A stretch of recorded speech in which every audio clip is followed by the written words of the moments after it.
right? It was recently the San Francisco Board of Supervisors voted to basically block 800 new units of housing in a transit-oriented neighborhood. And I do, as a San Francisco-based pro-housing organization, we do think that it's important to call out that, if the definition of conservative is maintaining the status quo, the San Francisco Board of Supervisors is quite conservative on housing policy, which is why 2/3 of San Francisco is still zoned for, low density housing. And so anyway, just wanted to start with a little kind of framing of a couple of specific projects in a supposedly progressive city that were blocked. So now I'm going to move to a little bit 30,000 foot questions, a little bit more fun questions. So I'd like to ask each one of you to define in your mind, what does progressive housing policy mean to you, and what should progressive housing policy look like in our cities?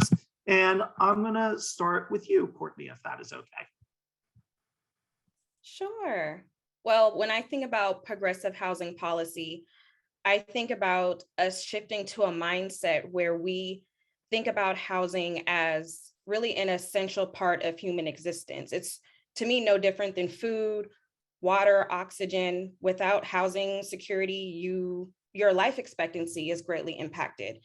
And that homelessness itself is not something that we should accept as a community, not that the people who are experiencing homelessness is something we shouldn't accept. A lot of the pushback around homelessness, of course, is people being able to see it visibly, tent communities, seeing people who are living on the streets, but that's not the part that needs to be attacked. It's the policy failures that have really led to that. And I think expanding access outside of the renter, homeowner like spectrum, because that tends to dominate the conversation when we think about access and affordability. So that looks like, potentially expanding public-private partnerships to support housing initiatives, incorporating, alternative pathways like community land trusts, other community homeownership options and those type of models. And then also, I think, really proactive homelessness and displacement policy, making sure that we're preserving affordable housing and we're thinking about how we can expand new housing while also keeping it affordable. So like an all-around general approach to housing. Sorry about that. Terry? Sure. I think, to me, progressive housing policy means, going beyond, the professing that housing is a human right or that we believe in housing justice.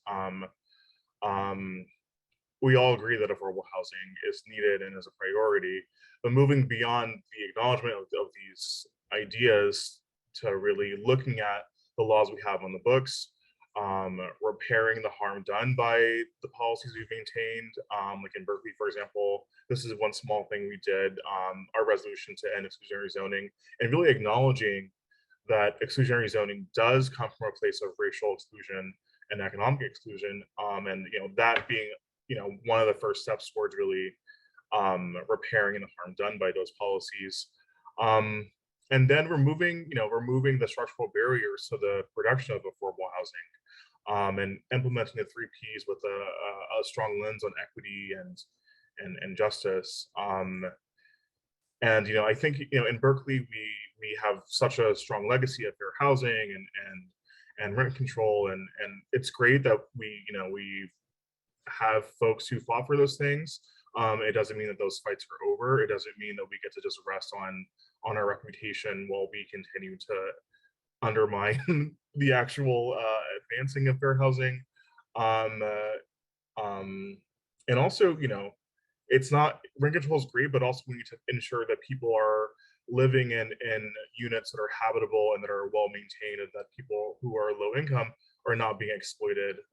We see that a lot, landlords letting their units fall into disrepair and tenants being disempowered. And so having a strong lens to tenant protections, habitability, and the production of, of, of new affordable housing as well. I think after 2.5 years of being on Zoom, I would remember to push unmute before I started to talk. Buffy. Yeah, so when I agree with everything that has been said, and we're really lucky to have such great local leaders in this fight. So appreciate the comments.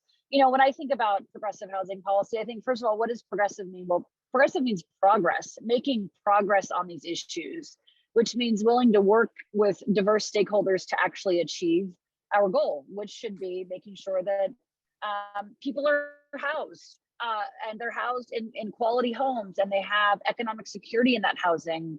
And that could look like a number of different things, some of which has already been mentioned. You know, that could be affordable subsidized housing, that could be rental, you know, market rate housing, that could be home ownership, that could be co-ops, it could be social housing, which is an area that I'm spending time on trying to redefine what, sort of formerly known as public housing could look like. A number of ways to ensure that people have access to a stable roof over their head. And we know that when people have access to that, there's better educational outcomes, there's better quality of life, there's healthier living, there's any number of indicators. And I think, for far too many of our families, particularly families of color, there has been, institutional racism and racial inequities that have existed for far too long that have prevented that housing security that we have to fight for. And I think also it's reflected in our budget. Our budget is a statement of our values, right? So are we putting money towards solving this problem fundamentally? And it means fundamentally welcoming people to our communities and ensuring that all of our communities have access to good quality public schools and grocery stores and all the other things, public transportation that are critical to keep a thriving community going. So to me, that's broadly speaking what progressive housing policy, the sort of foundations of progressive housing policy are and can be. And then I think there's a number of sort of specific policies within that framework that I and others and folks on the call are working towards. So I'd like to do a follow-up question for the three of you on this issue. So if we think about housing falling into a handful of different buckets from deep subsidized, affordable for support of very, very low income housing, missing middle income housing, market rate housing.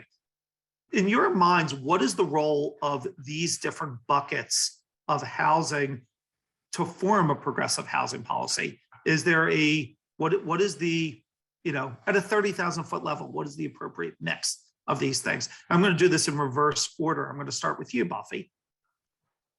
Well, and this comes up quite a bit in committee, housing committee in the assembly, where we kind of pit these things against each other. And I think the reality of the matter is that we need an all of the above strategy when we think about housing. Now, I think obviously we have to invest significant resources in our deeply affordable housing because we need more of it.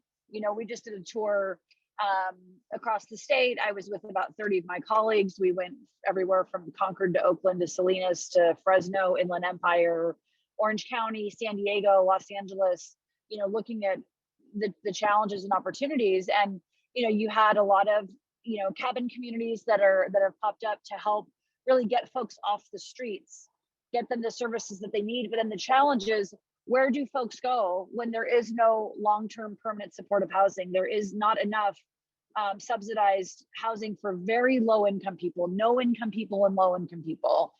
So we have to invest significant resources in that. So I think that's critical. And then on the missing middle front, I think we have the lowest home ownership rate, one of the lowest in the country. I think it's 23% for home ownership. And that's a place where that's how people build wealth in our society. And again, it disproportionately impacts communities of color, right? So I think we also need to figure out how are we ensuring that we have enough of that sort of missing middle. And those are for folks who they don't qualify for subsidized because they make too much money, but they also can't afford the current market rate, right? Are there pathways to home ownership, for opportunities for folks in that kind of band, if you will? And then we also need, market rate, right? Because we have people who need to have, when we have such a shortage of housing, 3.5 million homes across the state, it drives up the rent increases when we have a limited supply. So all of these things I think are connected. and deserve, you know, very strong advocacy. But it means we have to do all of the above, in my opinion, to get out of where we are right now. Thank you for that. Courtney. I mean, I agree with Assemblymember Wicks, and I always explain it to people from a point of view of what do we need to do to make sure no matter what's going on in your life, you have access to housing. And you think about, okay, you as a person today, you might be a single person working a job where you don't make that much money. And so you would be eligible for subsidized housing. But then what happens if over time you might graduate from college and then you go and you're growing in your career and now you're making maybe twice as what you were making 5 or 6 years ago. So where's the access for housing there? That's that missing middle piece. Then you're going and maybe you end up being a big time CEO and you're making lots and lots of money. So we want you to be able to still stay in the area as well. So then that's where the market rate comes in. And then also maybe there's a reversal of fortune. What happens if maybe possibly you end up living with a disability at some point in time in your life and you need permanent supportive housing, or you might be going through mental health challenges. What does housing access look like for you? So all of these programs, they need to work together because we don't know the transitions that people go through in their life. And at any point in time, something might change for good or for worse, but you still need housing no matter what. So we want to make sure across the board, always you have access to housing. Terry. Yeah, I very much agree. You know, we obviously need deep subsidized housing. You know, Berkeley has an aging population. We have a lot of folks who are on fixed income, who are, you know, are living with disabilities, folks who have a severe mental health crisis, and you know, we're trying to invest in permanent supportive housing for infinite numbers of reasons, and that's really important. And I think that, you know, as leaders, as cities, states, etc., we do have a duty to care for our folks. That being said, all three of these housing categories, all these income levels are needed for a functioning polity. You know, if I were one whom could ever afford market rate housing, I rather, you know, pay for that and live in that than you know, pricing out someone who, you know, who was trying to hold on for years and years and years and could no longer, and then here I go living in their house now, you know. And you know, as you know, and I like to think about, you know, my experience and my family's experience, because I have a really kind of mixed class family, and I grew up in poverty and stuff like that. And you know, I've got grandmothers who are homeowners, and I've got, you know, folks who are living in Section 8, and I've seen how each family member has been impacted by our housing crisis one way or another. And I think for missing middle, it's really important. You know, these are our firefighters, our teachers, our nurses, and our, you know, our professional working folks. You know, obviously in Berkeley we have a massively dwindling African American population, and one thing that gets left out is the fact that, you know, if I grew up here and went to Berkeley schools and I want to start, you know, working in an industry, be that, you know, biotech or whatever, and there's nowhere for me to live in the city, I'm going to move, you know. And for Black families, we see a lot of older folks who you know, who are isolated because their children had to move away for housing or jobs. We also see, you know, folks, you know, struggling to raise their kids, and it's harder to keep families together. And in Berkeley with fourplexes and missing middle, that allows more of our families of color, our families of all backgrounds to stay together and to live intergenerationally, which is something that mostly everyone I know who grew up in Berkeley and is still here is doing. Great. So Terry, I'm going to follow up with you. I'm going to move on to the next question. We'll start with you. Could you talk a little bit about what are your housing policy priorities for Berkeley for this upcoming year? For this year, I mean, we're updating our housing element. So certainly having a feasible and certifiable housing element is my top priority. We are very known for all of the subtlety of our craft and undermining the production of housing. So keeping an eye on that is something my office will be pretty busy with. Social housing, of course, my office has a proposal to hire a consultant to help us develop a pilot study. And so getting that funded this year is pretty important for me. Last year, we passed a proposal to consider a affordable housing zoning overlay as part of our housing element. So that's my third priority.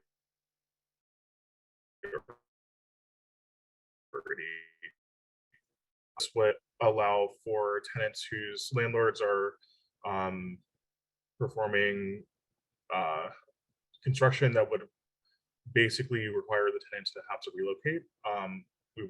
This will require them to sort of support the tenant in doing so. And so those kinds of things are my priorities. And Courtney, love to turn to you. So first of all, congratulations. You are still relatively new elected in Emeryville, but I know that you have been hitting the ground running. So I'm curious, what do you see as what are your housing policy priorities for Emeryville? And what do you see as your opportunities there? Yeah, so Emeryville is pretty progressive on the housing front. You know, we upzoned a long time ago. We're fans of density and transit-oriented development. So, and I had talked about this a lot in my campaign. What I see is an opportunity to implement some of the things I was speaking about earlier around the alternative pathways to property ownership, more community-based ownership models, CLTs, just because, you know, I think we've got it down packed. We're, you know, down to build. We've got a great BMR program, both rental and home ownership. So I think we can push the envelope a little bit further and really implement those alternative housing models. So we're expanding our work while also staying still very focused on housing. And I mentioned our housing element is up right now too. So we're in the thick of that. But also including those alternative housing models in our housing element is a big opportunity for us. And so, you know, I work with a great pro housing council. So they're very excited and supportive of exploring those opportunities. Thank you. And Buffy, I feel like I read somewhere that maybe you're like the head of a really important committee at the Assembly. And so just wondering, now that you are the chair of housing at the Assembly, what's on your agenda to get accomplished in the state? Yeah, let's do all this stuff before they take the gavel away from me. That's right. They're like, who let her in here? Yeah. So we are working on what that looks like now. You know, right now is the, you know, beginning of the year, beginning of our legislative session for this second year of a 2-year term. And obviously we had some bigger bills last year, SB 9 and others that came through that were passed, thankfully. And a lot of this also has been informed a lot by the tour that we did as legislators. But a couple of the things that we're working on or looking at, one is I want to figure out a way we can have ongoing continued funds for affordable housing. Because, you know, because of Prop 13, our cities are pretty starved and don't have a ton of ability to fund this type of need. And because of the lack of redevelopment, we just have a need for ongoing permanent funding, and maybe not permanent, but at least a defined period of time to actually deal with the crisis of ongoing funding. And obviously the governor has put a lot of resources into this since in his tenure. And I remember there was a time before COVID, and you know, the governor gave a State of the State address in I think January or February of 2020, and it was all about housing and homelessness, you know, and then COVID hit a couple of weeks later, and obviously he's been dealing with that, right? As many of us have been, but going back to this being the focal point for the state, I think is important. So that's something we're working on. I'm bringing back the rental registry, fourth time's a charm for the rental registry. And I'm a little frustrated that this hasn't gotten more traction. I think it is now more. I think people are starting to understand why this would have been useful. If we had had a rental registry during COVID, we would have been able to communicate with people who were most in need for our eviction funds, relief funds, but we didn't have that. And it's kind of amazing to me that for homeowners, like you can look it up an address and say, oh, this house was built in 1918. It was been sold 7 times. It cost this much. This is the square footage. This is the square footage of the lot. I mean, you can look up unlimited pieces of data on homes that are owned. But if you rent, we are like flying blind as policymakers with regard to rental data. We think there's an eviction problem, right? And we can look at court records and stuff, but a statewide understanding as a policymaker of how the rental community is impacted that is data driven and evidence based would be huge as a lawmaker. It'd be huge for our journalists, for our local electeds and our statewide electeds. So I'm going to go back at the rental registry again and see if we can get that done this year. We're looking at another thing coming down the pipeline is, there was the infrastructure bill that was signed into law federally. I happened to be in DC at the time and got to go to the signing ceremony, which is fun, especially because, when you do state policy, like I've had like 20 something bills signed into law, but at the federal level, it's like one a year, it's so rare. But there's a lot of money coming down the pipeline federally and figuring out, can some of those resources on the infrastructure money be put towards fees in particular, and that's always a point of contention between sort of locals and developers around fees to cover, which end up being put on the, the cost of the units. So we're looking into that. There's a ton of stuff we're kind of engaged with right now and thinking through what the year will look like, but always also looking at more streamlining, ability to build more quickly. We know people are suffering right now. The governor's budget also had more funds in there for to address homelessness and get more sort of shelter communities up and running more quickly. So those are some of the things that we're looking at in the state legislature. Hey, Buffy, so I was just looking through some of the questions that are coming from the audience, and one that struck me was from a Maureen Sedona from Habitat for Humanity. And I think that it's a question that I think often we don't address the following thing that often, certainly from a policy point of view, and it even gets short shifted in these conversations often, and that low and middle income home ownership opportunities, right, to kind of address the historic discrepancies in wealth creation. And so do you see a path in Sacramento this year, something to actually see some additional real dedicated funding towards, production of this types of housing? Yeah. And I actually was on with the Habitat for Humanity earlier today on a Zoom. We were talking about this.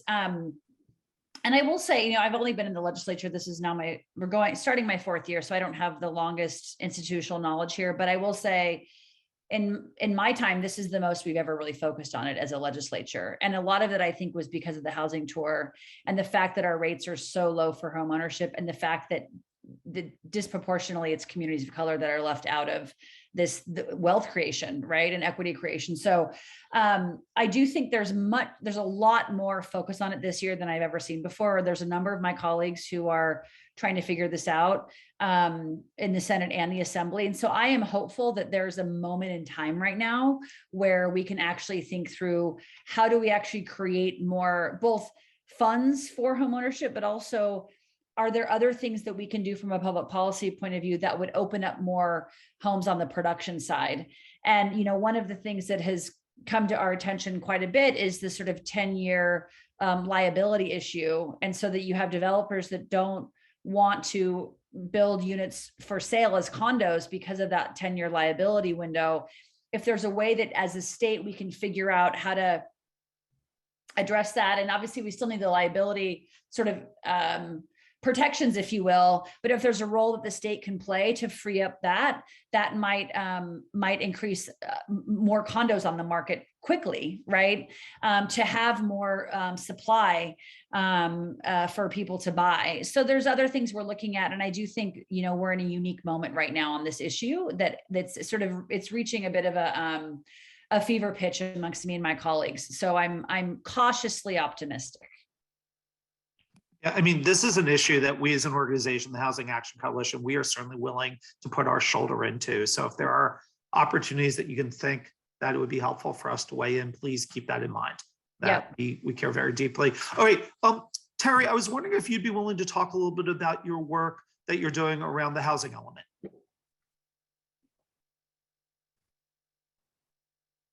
Sure. Well, most immediately, the city is doing a number of community workshops. So making sure that folks are aware of the workshops, so that's not just the same 7 people that it's been at these kinds of things for the past several decades is really important. Regular check-ins with city staff and the consultants to hammer out kind of the stuff in the weeds. I think the big question mark / trench warfare is over the objective standards and whether or not buildings that might shade solar panels should be blocked forever. Just kidding. So those are kind of the big battles for us / me currently. But it is a community-driven process. So really, it's about empowering our constituents to participate themselves and advocate for the things they want to see in their neighborhoods. And what I mean by that is, folks who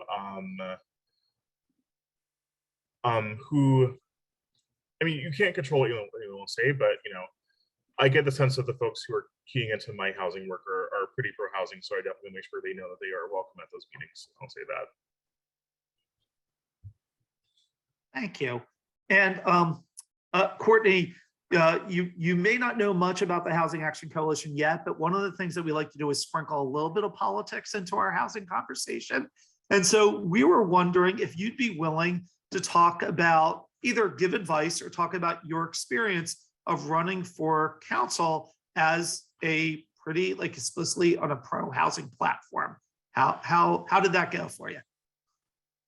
It wasn't bad. Emeryville is, for the most part, very pro-housing. At least I didn't get necessarily any pushback per se from any voters that I spoke with.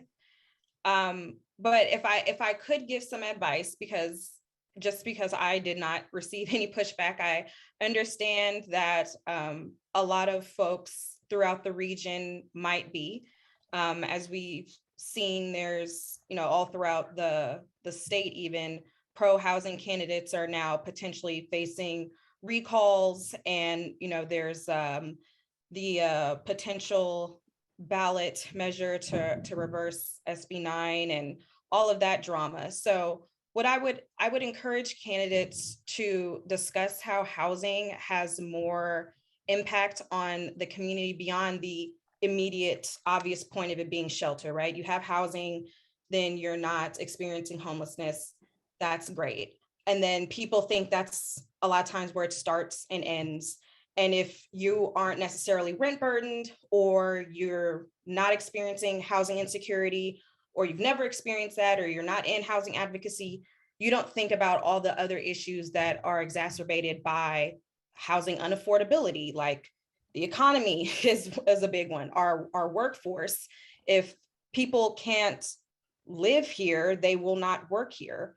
And if it becomes unaffordable for them to live and work here, they will either move, and they might have to come back to work in the area for a certain amount of time. But what's going to happen is they're going to start looking for employment elsewhere, because again, people want to live where they work and work where they live, because that's just easier.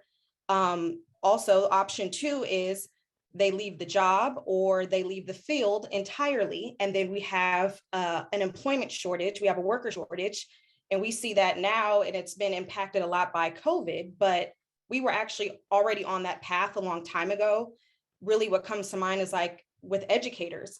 It's been so horrible for educators to try to afford to live here. So they're either leaving and trying to find employment with other school districts, or they're leaving the teaching field altogether, and it's impacting the type of quality education we have in both public and private schools. So it's not just like, oh, well, if it's only public schools. No, it's both, because people from just childcare providers working with infants and preschoolers are leaving all the way up to 12th grade. So that's a big one. And that impacts the type of amenities and services and resources we have in our community. And I think a lot of people don't realize that. Another big thing, obviously, the environment is impacted. If people are having to travel by car hours to get to work every day because they have to provide for their families, that's impacting our environment. We went through 2021 without a major smoke event, but that was just like that 1 year, right? We've been having them for 5 years now. So I think when you expand the conversation around what housing actually is for our communities, it's easier to bring people along who don't necessarily think housing unaffordability impacts them directly. Thank you, Courtney. And I just want to say, I know that you need to leave at 4:45 to get to a council member meeting. So just wanted to say that is fine. Courtney brought up something that I often think about a lot. And I think it's something I'm curious if Buffy and Terry, if y'all would speak to a little bit. The tying together of progressive housing policy and environmental policy, right? And making sure that we are thinking about these in the same way. And I would just love for you both to just kind of just dig in on that a little bit as to how maybe we as advocates can do a better job of, critique us as advocates to do a better job of tying these two policies together more explicitly. I'm going to start with you, Buffy. Sure. Yes. I mean, this was sort of like part of my campaign stump speech when I first ran, the notion that housing policy and transportation are environmental policy, right? When you look at our greenhouse gas, 41% of our greenhouse gas comes out of our exhaust pipes. And you know what that is? It's our nurses and teachers who work in Oakland and Berkeley and Emeryville, but can't afford to live here, and they're commuting from Stockton and further parts east and spending 4 hours on the road because they can't afford to live in these communities because they've been priced out too much, right? And we have failed them in many, many ways, right? It's bad for their quality of life and many of whom grew up here, but can't afford to live here. And that's why you have realtors who use this phrase, drive till you qualify. Keep driving east until you can qualify for a home. And so you have folks on the road for hours and hours every single day.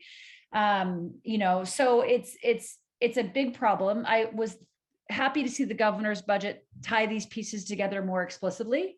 More investments in infill development, building on the footprint with which we have, building more density in our communities that are already built, I think is important. Investments in public transportation have to be coupled with that.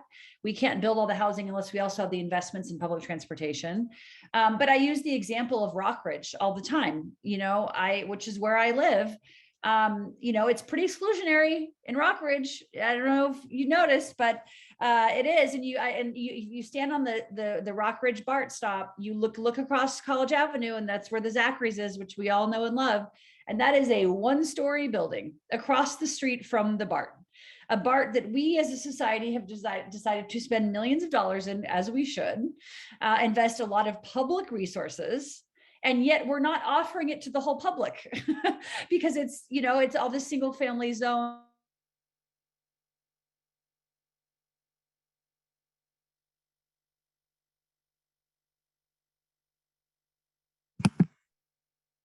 I think we housing around here, right? This is multi-story housing all along that people can. Oh, sorry, go ahead. What were you going to say, Todd? No, I think you just froze for a second. So I was sorry, I froze. No, it's okay. You're back. I was saying really profound things when I froze, I can assure you. But the point being that, building in a place like Rockridge, I think, where you have particularly a BART stop and you have 1 story, maybe 2 stories right now currently along College Avenue, those should be 4, 5, 6 stories, right, of multifamily mixed income housing so that folks can access the schools and the grocery stores and the public transportation and all of those things, right? And spend less time in their car. So I think that the tying together of these from a policy point of view is really important. One of my colleagues, Laura Friedman, is leading a select committee on exactly this question of tying, and she's the transportation chair, of tying together transportation, housing, and our climate change goals, so that we are with intentionality looking at policies towards that end. Terry, anything to add?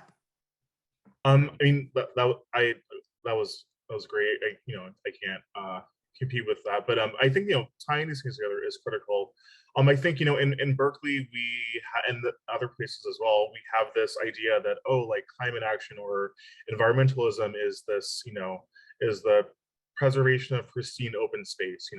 The idea that apartments and humans are inherently anti-climate, and if you have a bunch of people in the same place, the world's going to end.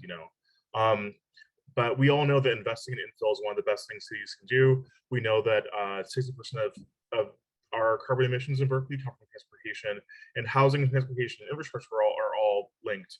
We've been having this, this debate on council about, is climate number one, is housing number one, is transportation number one? But instead of thinking these things as silos, they are integrated, they're continuous.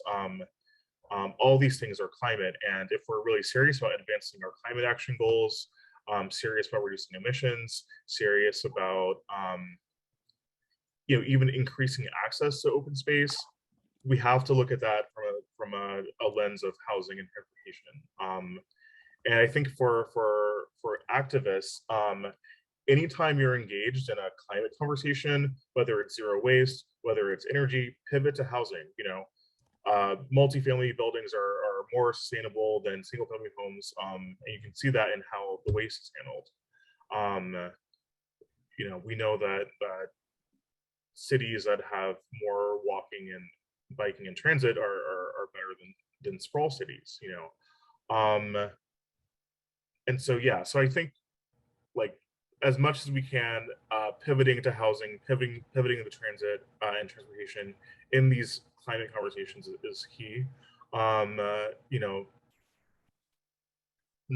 don't want to say we have to sort of seize the narrative, but that is essentially what we have to do. Whether that's flooding the blog sphere, whether it's writing op-eds, whether it's talking at council meetings, we have to really, every time someone hears climate, we need them to think housing. And I think it's important to get involved in these circles, whether League of California, no, not that one, League of Conservation Voters, Sierra Club, or Sunrise, whatever your flavor of environmentalism is. Join those groups and get into committees and leadership positions and onto those boards, because if these are the kind of the primary vehicles for climate discourse, we need to be at those tables as well. Thank you both. I totally agree that we need to constantly, when we say housing, think environmentalism, and when we say environmentalism, talk about both in the same, because they are the same thing. We have to do them together. So thank you. A couple of questions from the audience. So a question from Councilmember Sean Kumagai. Sean, welcome. Glad to see you joined us. He asks, or he says, one of the problems in displacement through LASAC evictions. How do we address this issue in our communities? And do localities and or the state have a role in acquiring some of these rental stock? So, like, I know in San Francisco, we have like a small sites acquisition program. And so just curious what your thoughts are. I'll start with you, Buffy. Yeah. Sure. Well, if you watched the Housing Committee hearing last week, which hopefully y'all tuned into, we actually passed an LASAC reform bill out of the committee. Assemblymember Alex Lee, one of our youngest, most tenacious members, who's a great advocate on this issue, brought it forth through committee. And basically what that bill will do is it will acquire ownership for 5 years. before anything can be LS'd. So with the idea that it would sort of end the sort of speculatory nature of some of the abuses of the LASAC. So it made it out of committee. It's on its way to appropriations. Then we'll go onto the floor and then over to the Senate side. You know, and these bills in the legislature are not without controversy. But we got it out of committee and it's going to be, you know, hopefully out of appropriations this week and on its way. So that is one thing that we are doing in the legislature, is to try to close some of the sort of loopholes that have existed, or some of the abuses that we've seen with the Ellis Act. So stay tuned for further developments on that. Harry? At the local level, I do think cities should acquire rental stock. You know, there are folks who don't want cities to be landlords, but I think that, you know, public housing, social housing, municipally owned housing is, you know, one of the things we can do to sort of ensure that tenants can be kept without being displaced. It's easier said than done, obviously, but it's something you should do. So Tanya asks, I think it's a great question. I bet it's on a lot of people's minds. Why aren't we converting many of these empty storefronts into housing and/or homeless shelters? It's cheaper to convert than build, and these building owners would finally receive income again and would be able to pay taxes again.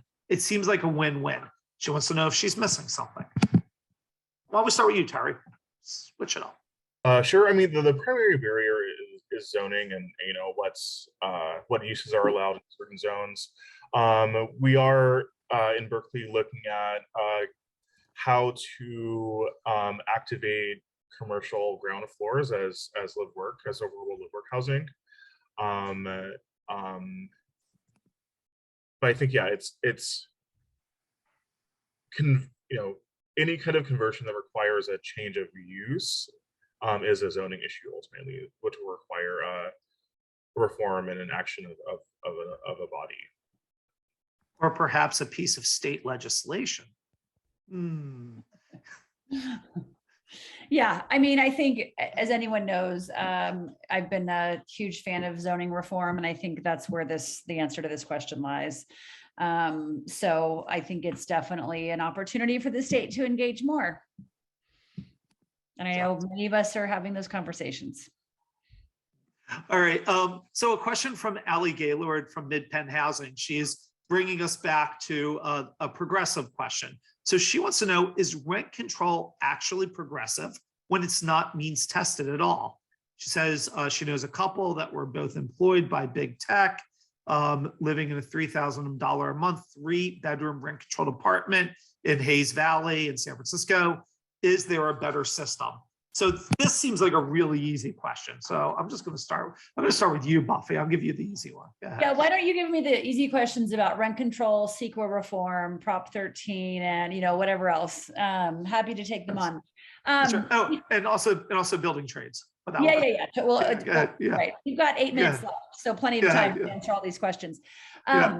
So, I think, I hear the question, and you've obviously see examples of this often. And I think the broader question around is rent control the pathway for us to have housing security? And, my answer to this is similar to my answer to a lot of other sort of, potential options is I think we sort of need an all of the above strategy. And, I was not supportive of, whatever prop it was in 2018 to repeal Costa-Hawkins, in part because my concern in talking to affordable housing developers was that it could really exacerbate our housing crisis because it could slow the production of housing, and anything that slows the production of housing is of concern to me. Having said all of that, I do think it's an important safety net for people.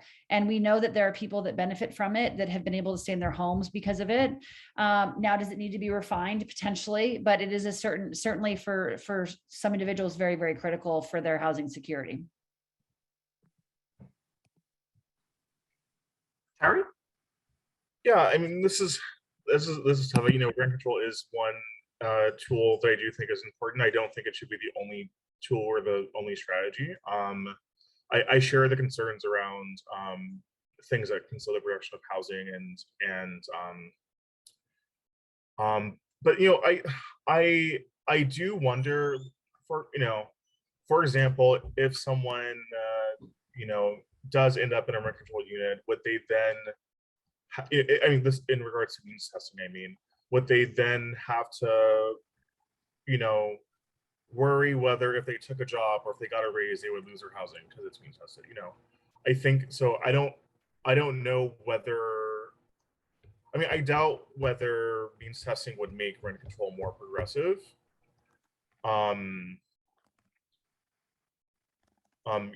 Because one thing that I am concerned about is this idea that people of color are automatically tenants. They'll be tenants forever, and they'll never make above a certain level of income. And if they did, then they don't deserve these resources anymore.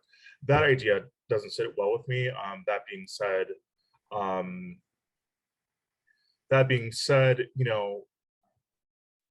we do have a lot of households who, need rent control or need affordable housing, but can't access it because all those units are occupied, and these are finite units, where we're not seeing, hundreds of new rent control units coming online. So for me, tenant protections, rent control, these have to be paired with and tied very closely to housing production. Otherwise, we'll just, we'll keep replicating the disparities we're currently seeing. Harry, I appreciate the kind of the nuanced issues that you were raising and kind of the complications of those types of things. So thank you for kind of walking us through some of that. Councilmember Gabe Quinto asks, welcome, Councilmember. He says, El Cerrito has many housing projects that have been approved, but some have stalled the last 4 years because of the last administration placing tariffs on housing materials. So it's to know, what can the state do to encourage developers to start building their approved developments, and what can the state do to lower prices on materials? And then I'm just going to add a feasibility type question of just being like, hey, we are certainly seeing it right in the Bay Area. We know, generally speaking, it is very expensive to build housing in the Bay Area. So I'm curious, I'll ask at the state level and at local levels, what are some policies that we can try to move forward to address? We can certainly talk about the tariffs specifically, but more generally, just kind of, feasibility to get projects built. Yeah, So, I think I'll start off with a couple things. The cost is obviously, this comes up in many different contexts, right? Whether it's a tariffs question or some folks say it's labor costs. There's all kinds of things to this, but I think this is why you have conversations around the need for more streamlining. When projects take so many years to get up and running and have to go through a lot of legal hurdles, that costs money when that happens. And that's why things like SB 35, I think, were so important to help streamline and start onboarding and getting these projects up and running, which I think is important. The other thing is, as I mentioned before, the idea of if through federal funds we can fund some of the fees that come into association with housing, is another way that we can try to mitigate those soaring costs, which I think is another piece of this. There's been obviously a lot of conversation particularly with regard to affordable housing, of how those programs are implemented at the state level and making that a more seamless process. That is another thing that we could do that would help hopefully alleviate some of the time constraints that it takes to actually get this stuff onboarded. With regard to the sort of cost of materials, I think that's a challenging one in terms of our ability to sort of, control costs of materials. We don't necessarily have the ability for that, but I think there's other ways that we can get to this through streamlining and through other, sort of federal funds and other things to help kind of get at the sort of fact that this stuff has taken so long and that the cost is so expensive. Terry, any local things you think we could be doing to address these issues? Yeah, I think streamlining is huge. We shouldn't be spending 10 years in discretionary design review processes, to build buildings, especially when single family homes, you can just build those and there's no, I mean, there's, there is design review, but there's not like 10 years of it. And I think when we're talking about inclusionary requirements and fees on projects, we should really think carefully about scale and feasibility. This came up during fourplexes last year, the idea that, oh, well, like half of them or a fourth of them should be subsidized, and we should amend our inclusionary threshold so that such that it's below 5 units. So with those kinds of smaller projects, and we're looking at people who are trying to subdivide their homes, we shouldn't be treating them as though they're these large, firms who are building giant buildings. So tying inclusionary discussions and fee discussions to scale, I think is one thing we can do at the local level. And also I think that our height limits and all of our other requirements for setbacks were so stringent that it's, if we want, labor and affordability and sustainability, and then we have to sort of like remember that if we want to see these things get built, or we want to see affordable units come online, we're going to have medium-sized, big-ish buildings actually get built so that these things can happen. And if we are trying to strangle our production on fourplexes, then we really have to question our motives and rethink our values, if that's what we're actually going to do. I have to get a child now. I lose childcare at 5. No, we are done. So I was going to give the quote. 5 o'clock was when I was going to say thank you, Buffy and Terry. We are so proud of the work that you two do, and if Courtney were here, I would say the same thing. Just keep on keeping on. You guys are our heroes, the two of you. The work you do locally and the work you do at the state is so inspirational to organizations like the Housing Action Coalition and all of our partners who co-sponsor this. So thank you what you're doing. I think we are here to help you guys any way that we can, but always please feel free to reach out, and and don't be afraid to let us know when there are things that we can be doing better, because you certainly might hear from us every once in a while when we think the same way. Anyway, thank you. Yes, please go get your wonderful child, one of your wonderful children, Buffy. And Terry, thanks again for all your time. And thank you to the whole audience for coming and joining us for a conversation about progressive housing policy.